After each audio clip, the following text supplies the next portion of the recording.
중소가맹점도 앱을 통하여 종이영수증 대신 전자영수증 발급 패스앱 2021년 1월 시행. 네이버 앱, 페이코 앱 2021년 중 시행 예정. 1년간 종이영수증 180억 건, 발급 시 물 32만 톤, 원목 34만 그루 사용. 종이영수증은 개인정보 유출, 잉크의 인체 유해성, 환경오염, 재활용 불가.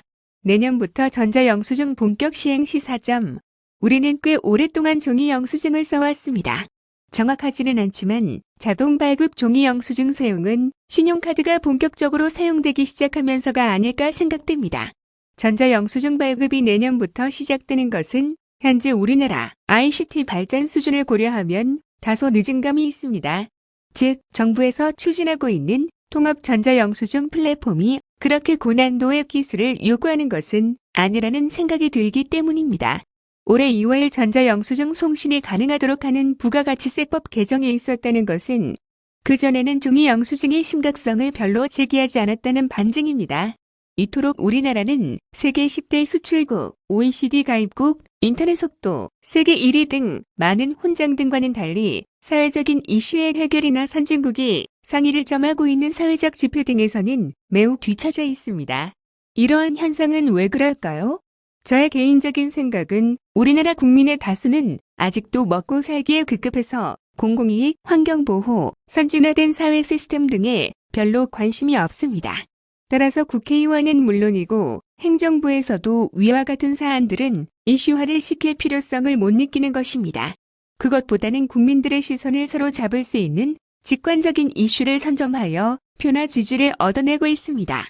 사실 이번 전자영수증 발급 개시도 과학기술정보통신부에서 보도자료로 내보내면서 이슈화하려 하지만 전자영수증이라는 단어의 월간 검색량은 1690회가 예상될 정도로 주목을 받지 못하고 있습니다. 위 요약에서 언급드렸듯이 우리나라는 1년간 종이영수증 발급이 180억 건으로 예상되는데 이것을 발행하지 않으면 32만 톤의 물과 34만 그루의 원목을 절감할 수 있다는 것은 어마어마한 자원을 절약할 수 있다는 것인데 이러한 사안을 이제서야 법을 제정하고 플랫폼을 개발하고 있다는 것은 이해가 가지 않는 부분입니다.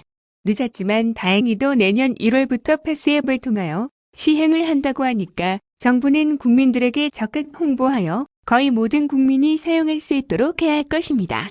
문제는 소규모 가맹점의 포스에 빠르게 소프트웨어를 설치하여야 하는데 이런 업무를 기존 포스를 취급하는 업체가 굉장히 작은 규모이어서 이에 대한 대응을 빨리 할 수 있을지가 의문입니다.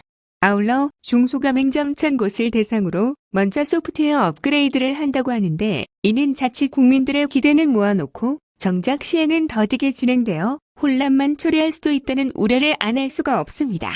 따라서 본격적인 시행은 네이버 앱, 페이코 앱이 서비스를 개시하는 시점이 되지 않을까 하는 생각을 하게 되는데 그렇다면 오히려 내년 1월 패스앱을 통한 서비스 개시를 미뤘다가 3개의 앱이 동시에 서비스가 가능한 시점에 전국의 중소가맹점이 전 국민을 대상으로 전자영수증을 발행하는 것이 효율적일 것으로 생각됩니다.